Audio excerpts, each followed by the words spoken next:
Fin avril 1945. Adolf Hitler est au bord de la crise de nerfs. Il sait que c'est la fin, et il n'y a plus d'échappatoire. Il convoque l'une de ses secrétaires, Gertrude Traudl-Ginge, et lui demande de transcrire ses dernières volontés. En larmes, elle écoute et note les propos délirants du dictateur. Sa version des faits? Toute cette boucherie, ce n'est pas sa faute. Les 4 autres témoins présents dans la pièce, tout comme Hitler lui-même, seront tous morts dans les 24 heures. Nous reviendrons plus en détail sur ce testament insensé, qui résume à lui seul l'étendue de sa folie. Hitler savait depuis longtemps, peut-être même depuis 1943, que la guerre était perdue, mais il s'accrochait encore à l'espoir de possibles négociations de paix. Puis, début 1945, ses ennemis se sont rapprochés inexorablement de Berlin. L'armée rouge soviétique était déterminée à écraser l'Allemagne. Son chef, Joseph Staline, que Hitler, comble de l'ironie, qualifiait de barbare, sentait la victoire à portée de main. Pour le seul mois de janvier, 450 000 Allemands périrent, suivis de 280 000 autres au cours des 3 mois suivants. C'était plus de pertes allemandes qu'entre 1942 et 1943, ce qui montre bien l'entêtement des nazis à refuser la défaite. En février, le commandant des forces allemandes en Hongrie voyait ses hommes sombrer dans un abattement total. Dans son rapport, il écrivait « Au milieu de toutes ces tensions, aucune amélioration du moral ou de la performance n'est visible.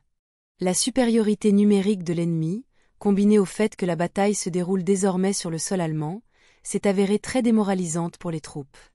Les civils allemands fuyaient leur foyer à l'approche des soviétiques. Une femme nota « Le monde est un endroit bien solitaire sans famille, sans amis, et même sans la familiarité d'un foyer. » En avril, un soldat russe écrivait à sa bien-aimée « Au début, les fascistes se sont battus avec acharnement, mais ils n'ont pas pu supporter cet enfer. Tout sera bientôt terminé. » Le 16 avril, les forces soviétiques envahirent enfin Berlin. Les habitants entendaient les tirs au loin. Certains se précipitèrent dans les magasins pour récupérer les dernières denrées. L'une d'eux, Ruth Andreas Friedrich, écrivit avec une touche de poésie « Devant nous s'étend la ville infinie, noire dans la nuit noire, tapis comme pour rentrer sous terre. Et nous avons peur. » Pendant ce temps, les nazis continuaient de tuer sans relâche. Ils vidèrent les prisons et passèrent par les armes leurs détenus. Des pelotons d'exécution allemands abattirent des dizaines de personnes jugées non partisanes du régime. Prisonniers de guerre et déportés des camps de concentration furent alignés et massacrés. L'ordre, donné par Hitler, était de continuer jusqu'au bout. Mais Berlin était condamné, et même les jeunesses hitlériennes se battaient désormais au corps à corps avec l'ennemi.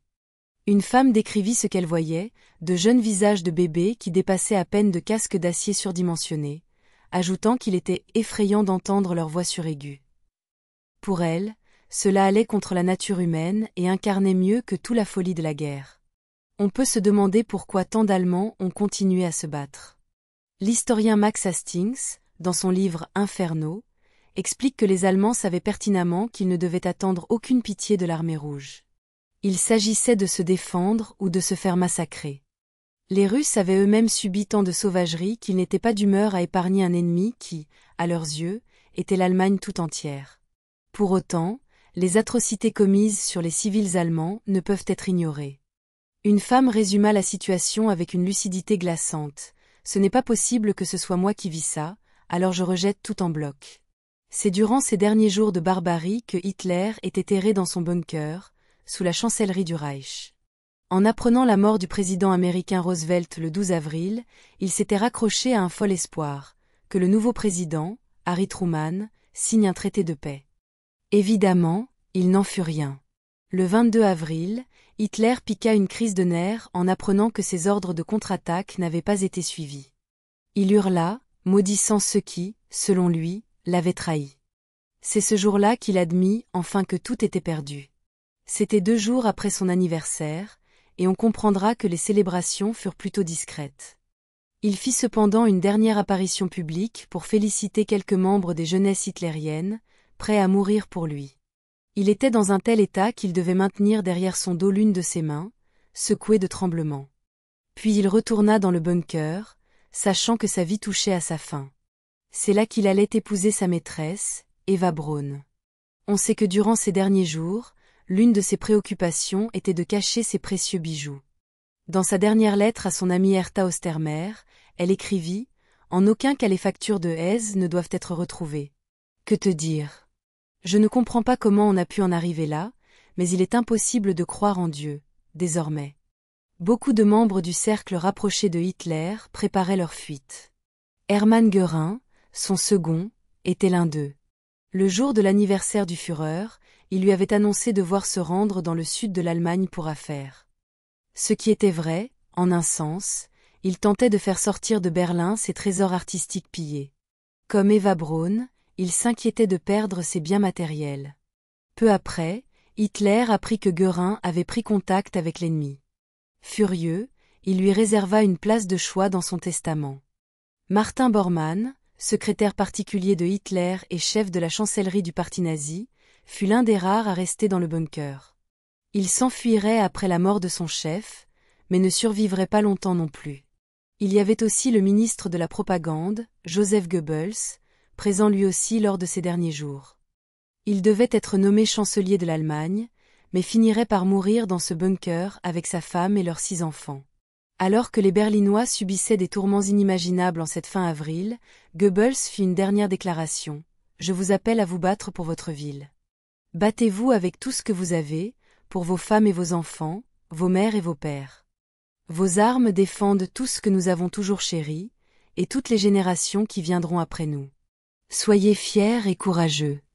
Soyez inventifs et rusés. » Le fait que lui et Hitler aient pu continuer à exiger que les gens se battent face à une défaite certaine en dit long sur leur égoïsme et leur folie.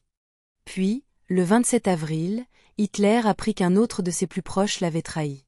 Un reportage de la BBC lui apprit que le Reichsführer SS Heinrich Himmler avait tenté de négocier une reddition avec l'ennemi. Hitler entra dans une fureur noire, comme jamais auparavant. Pour lui, cela ne signifiait qu'une chose, la trahison. Il ordonna l'arrestation de Himmler, qui prit la fuite. Lui non plus n'allait pas survivre bien longtemps. Ce que Hitler avait entendu était vrai, Himmler avait bien tenté de négocier la paix. Le monde de Hitler s'effondrait, mais il décida qu'il était encore temps de se marier. Le 28 avril, sur le coup de minuit, Hitler et Eva Braun se passèrent la bague au doigt. Goebbels et Bormann assistèrent à la cérémonie, mais on imagine bien qu'avec l'armée rouge aux portes de la ville, l'ambiance n'était pas vraiment à la fête. S'il y eut une quelconque célébration, elle se résuma à un petit déjeuner de mariage arrosé, très arrosé. À un moment, Eva Braun signa le certificat de mariage. Elle commença par écrire Eva B, avant de raturer le B, pour le remplacer par Hitler. Elle était désormais, fièrement, Eva Hitler, mais elle n'aurait guère le temps de profiter de son nouveau statut. Le coiffeur de Hitler, August Wallenhaupt, venait habituellement lui tailler la moustache vers 11 heures du matin. C'était aussi l'heure à laquelle son valet, Heinz Linge, lui rendait visite. Linge agissait alors comme une sorte d'arbitre, déclarant en allemand « à vos marques », tout en tenant un chronomètre. Hitler s'exécutait alors le plus vite possible, comme dans un jeu d'enfant. Puis Linge lui tendait ses lunettes et les journaux du matin. L'un des derniers jours, Hitler n'était pas franchement d'humeur badine. Il regarda Linge avec gravité et lui dit « Vous ne devrez jamais laisser mon cadavre tomber aux mains des Russes. À Moscou, ils en feraient un spectacle et l'exposeraient dans un musée de cire. » Linge lui administrait également des gouttes de cocaïne pour son œil droit douloureux et lui donnait des pilules pour ses problèmes de flatulence. Vers la fin, Hitler souffrait de multiples maux pour lesquels il prenait près de 28 médicaments différents. À vrai dire, il commençait à ressembler à un homme sur le point de mourir de cause naturelle. Un membre des jeunesses hitlériennes qui s'échappa plus tard du bunker décrivit l'apparence du Führer durant ces derniers jours. Il était comme un fantôme, il ne semblait voir ni moi ni personne d'autre. Il fixait le vide, perdu dans ses pensées. À cet instant, le bunker fut secoué par une forte secousse, une bombe venait de tomber. De la terre et du mortier nous sont tombés dessus, mais il n'a même pas cherché à s'épousseter. Il avait l'air bien plus mal en point que 10 jours plus tôt, lors de la réception pour son anniversaire, quand je l'avais vu pour la première fois. On aurait dit qu'il avait la jaunisse. Son teint était cireux. C'est à peu près à ce moment-là que Hitler apprit la mort du dirigeant fasciste italien, Benito Mussolini. Il avait été sommairement exécuté, ce qui, pour Hitler, ne pouvait signifier qu'une chose: il subirait très probablement un sort similaire. Pire encore, il apprit que les corps de Mussolini et de sa maîtresse avaient été abandonnés comme de vulgaires carcasses sur la Piazza Loreto à Milan. Là, la foule avait craché sur les dépouilles avant de les suspendre à des crocs de boucher. Puis Hitler apprit que le camp de concentration de Dachau était tombé aux mains des Américains. Il a très certainement eu vent de ce qui s'y était passé. Les soldats américains avaient été si horrifiés par ce qu'ils avaient découvert qu'ils n'avaient fait aucun quartier aux soldats allemands capturés. Le lieutenant-colonel Félix L. Sparks raconta plus tard que l'odeur de la mort était insoutenable. Ce dont ces soldats furent témoins dépassait l'entendement en matière de cruauté humaine. On ne saura peut-être jamais exactement ce qui s'est produit ce jour-là. Certains rapports font état de 520 Allemands massacrés par les soldats américains, d'autres avancent le chiffre bien plus bas de 50. Après enquête, il fut jugé que, bien que le droit international ait été violé, à la lumière des conditions qui se sont offertes aux yeux des premières troupes de combat, il n'est pas estimé que la justice ou l'équité exigent que soit entreprise la tâche difficile, voire impossible, d'établir les responsabilités individuelles.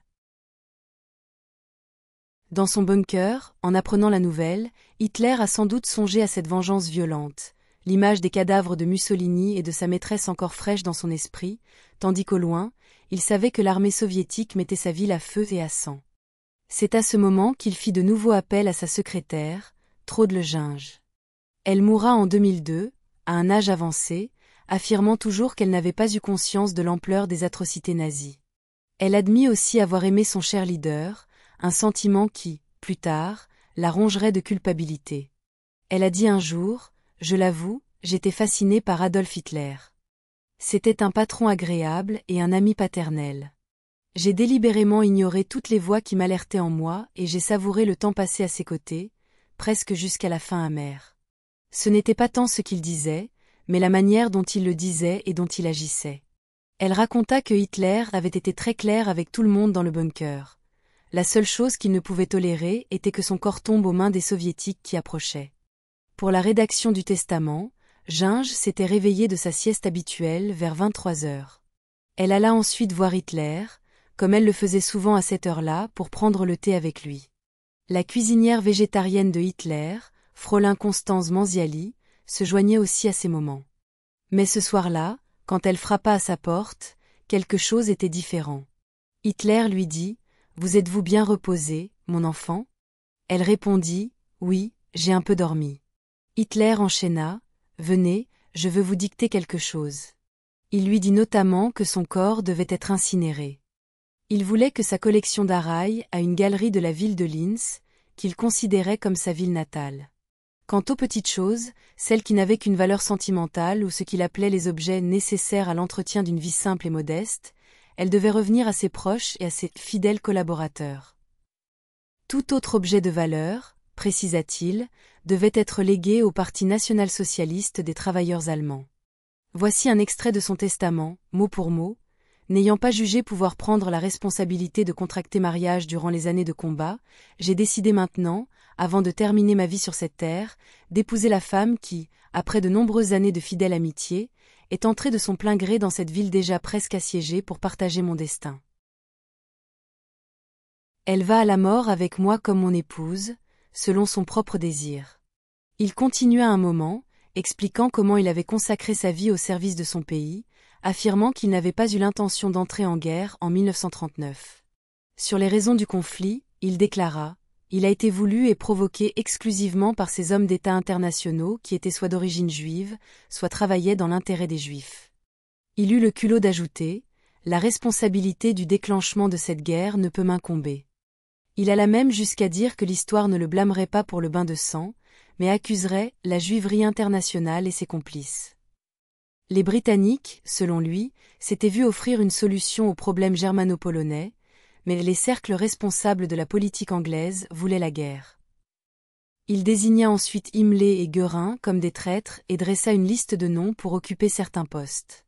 Ses derniers mots furent: « Par-dessus tout, j'oblige la direction de la nation et ses partisans au respect le plus scrupuleux des lois raciales et à une résistance impitoyable à l'empoisonneur universel de tous les peuples, le judaïsme international. »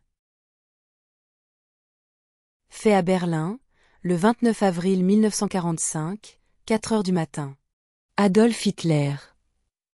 Suivaient les noms de 4 témoins, Goebbels, Bormann, Burdorf et Krebs. Tous les 4 seraient morts peu de temps après.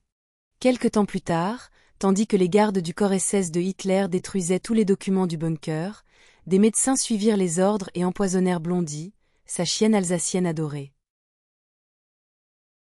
L'épagnole d'Eva Braun fut également expédiée dans l'au-delà. C'est à ce moment que quelqu'un entendit Eva dire « Je préfère mourir ici. Je ne veux pas m'échapper ».